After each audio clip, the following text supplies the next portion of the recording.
Let's all go to the lobby. Let's all go to the lobby. Let's all go to the lobby to get ourselves a treat.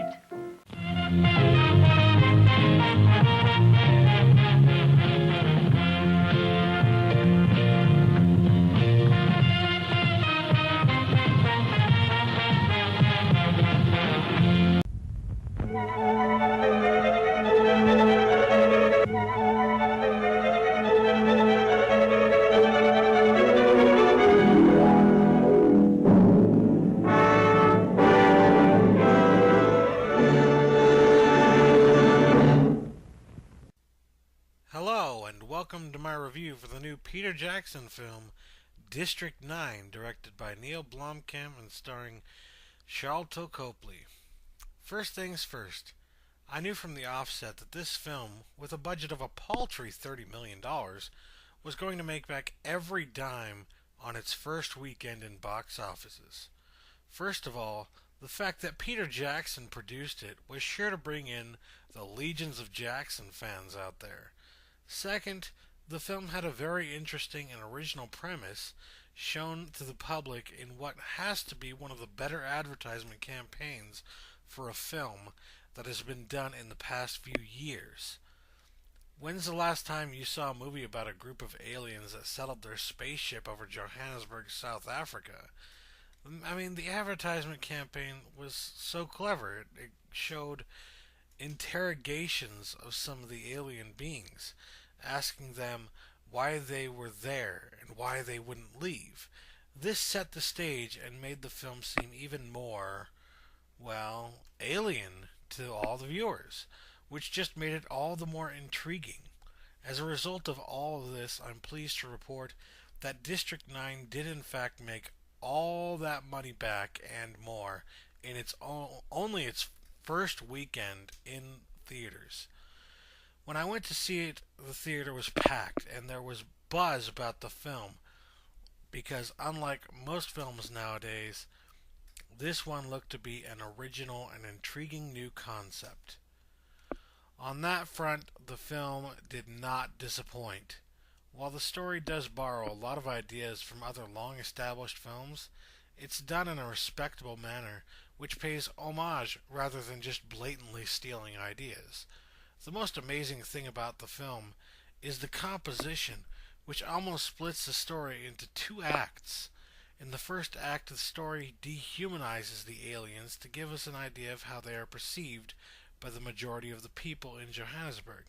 However, in the second act, it serves only to dehumanize the humans by making us seem like frightened, warring, racist assholes who will treat any living being like shit if given the chance. Is that an accurate portrait?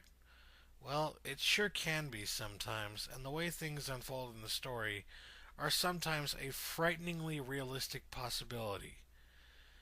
Taking an idea for a story that seems impossible to the audience and making it a realistic proposal for what could happen if that type of otherwise unbelievable situation had happened is a difficult task.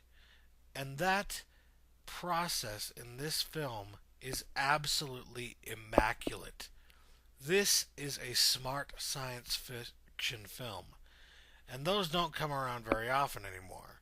We've been fortunate to get this and Moon this summer, but most people didn't have the chance to see the latter. So if you missed out on Moon, then you owe it to yourself to see District 9, because it's playing in a whole lot more theaters, and it's just as intelligent and does just as good of a job at paying homage to excellent, intelligent sci-fi films that came before it.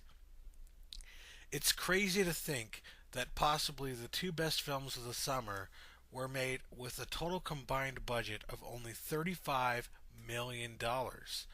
It just goes to show how it's not about how much money you spend on special effects or on superstar actors.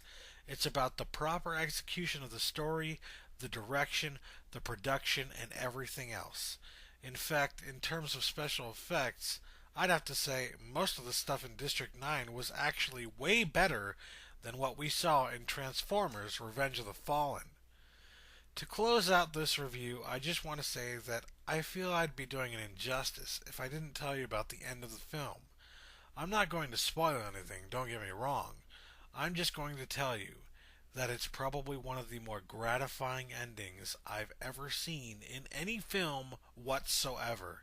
It reminded me of epic endings in a film like Scarface, and also in countless westerns. It really has that final countdown feel to it, where you end up rooting for one man who's fighting alone against an entire army of people. It's not just a mindless action scene either. It's not something you enjoy just because it's action. The entire film builds up the story to that one point in the end where it's literally one man against the world and he's getting his ass kicked, but he just won't give up.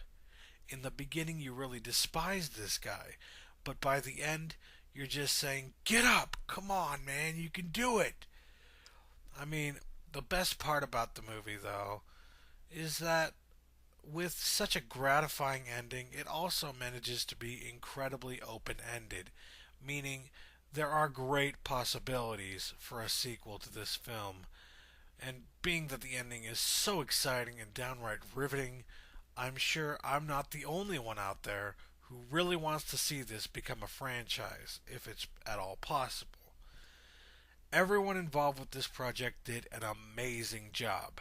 The acting was incredible, the story was incredible, the direction was amazingly original, and the production of Peter Jackson was absolutely classic Peter Jackson. I give this movie an A+, and I suggest you go to see it as soon as possible because you do not want to miss this in theaters. Thanks for watching, and I hope you'll tune in next Monday for my review of the new Quentin Tarantino film, Inglourious Basterds, starring Brad Pitt. And now, folks, it's time to say goodnight. We sincerely appreciate your patronage and hope we've succeeded in bringing you an enjoyable evening of entertainment. Please drive home carefully and come back again soon. Good night.